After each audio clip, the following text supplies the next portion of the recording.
आज के कार्यक्रम में हमारे बीच विराजमान अभी जिनने अपना विषय विस्तार से रखा, माननीय मंत्री श्रीमान विश्वास कैलाश सारंग जी, SCS अशोक वर्णवाल जी, DP आहूजा जी, मंचस्थ सभी अधिकारीगण और इस अवसर पर प्रदेश भर से आप सब पधारे सहकारी आंदोलन के सभी सहकारी योद्धाओं, आपका मैं स्वागत करता हूँ, अभिनंदन।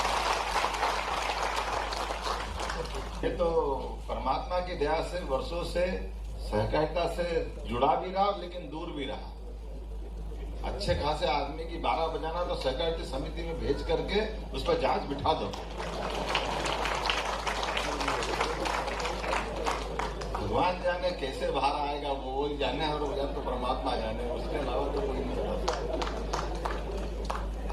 और किसी को निकालना है तो ये माया भी भगवान के अलावा कोई जानते तो सहकारिता के अधिकारी जानते कैसे निकालना हो। ये वाकई परमात्मा की लीला थी। लेकिन इस लीलालय में से अब ये जो नई भावना लाए, ये सच्चे अर्थों में सब चीजों का सरलीकृत करते थे, इसलिए मैनुअल का लोकार्पण किया।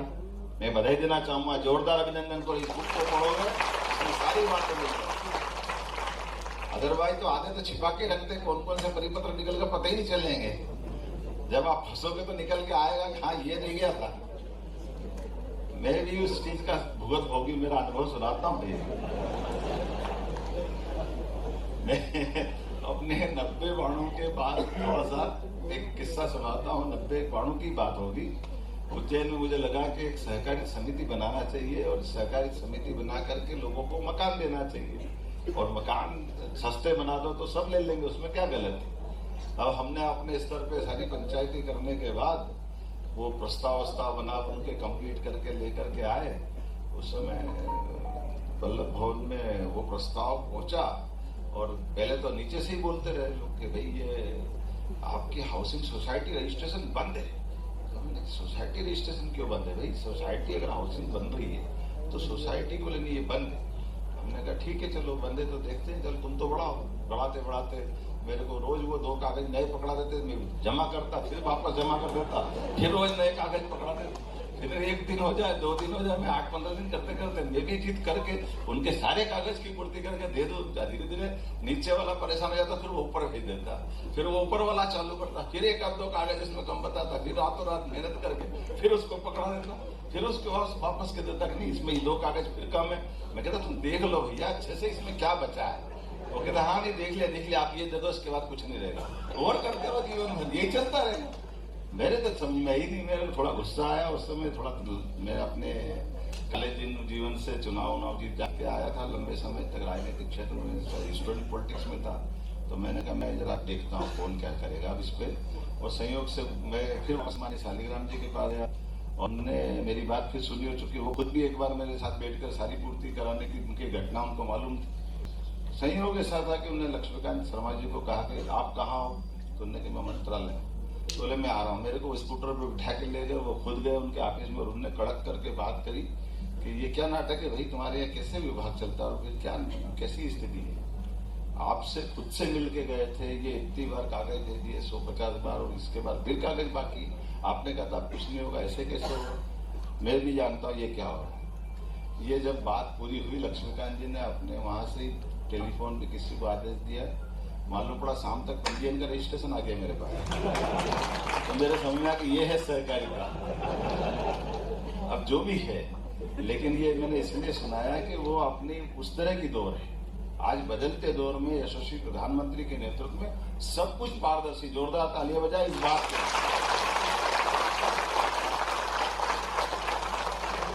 और उसी भाव को लेकर के हम चल रहे हैं।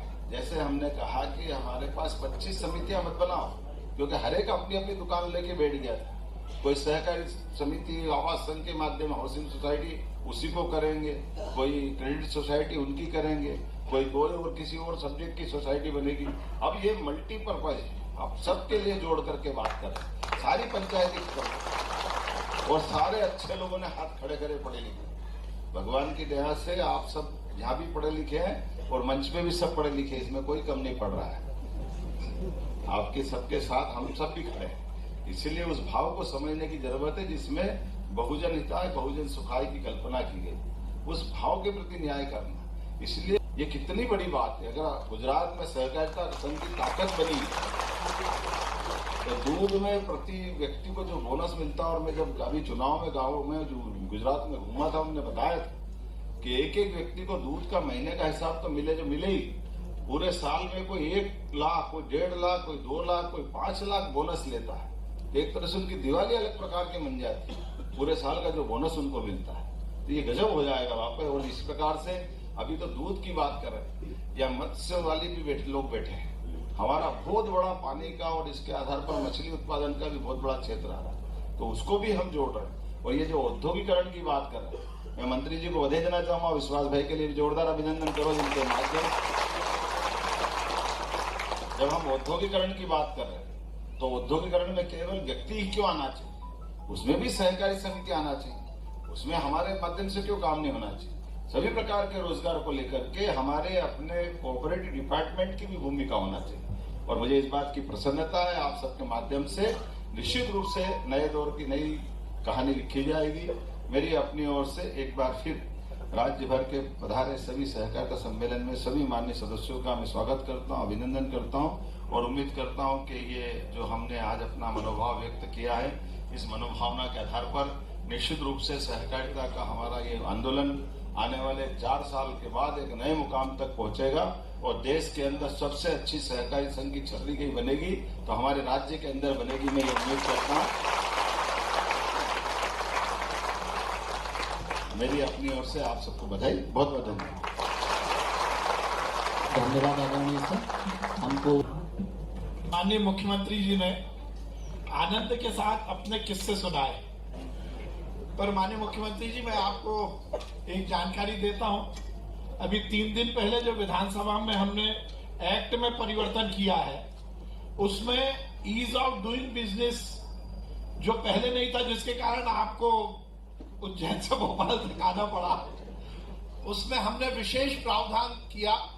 और अब कोऑपरेटिव सोसाइटी का रजिस्ट्रेशन जो पहले 90 दिन में था और 90 दिन में नहीं भी करके उसको वो ऊपर के अधिकारी को भेज के जो आपने बताया टाला जाता, अब हमने ये सुनिश्चित किया इस एक्ट में कि वो 90 दिन का समय हमने केवल 30 दिन कर दिया और 30 दिन में उस अधिकारी को वो करना ही पड़ेगा। 15 दिन के अंदर उसको डीम्ड सर्टिफिकेट देना ही पड़ेगा। तो अब यदि आपको रजिस्ट्रेशन कराना हो तो आपको कोई दिक्कत नहीं होगी। बहुत बहुत इंडिया का डिजिटल जो प्लेटफॉर्म है वो विश्व में सराहा जाता है और इसी की अगली कड़ी में प्रदेश में जो माइक्रो एटीएम हमारी पैक्स स्तर पर लगाए गए हैं, उसमें हमारा जो सदस्य कृषक सदस्य सहकारी संस्थाओं के माध्यम से कैश आहरण कर सकता है, उसका शुभारंभ माननीय मुख्यमंत्री जी द्वारा किया जा रहा है। तो कृपया करके माननीय मुख्यमंत्री जी से निवेदन है कि वो इसका शुभारंभ करें। माइक्रो एटीएम पखवाड़े का भी हम शुभारंभ कर रहे हैं कि इंटेंसिवली इस ड्राइव को सभी हमारे हितग्राहियों तक ले जाएंगे और उसका लाभ उनको प्रदान करेंगे।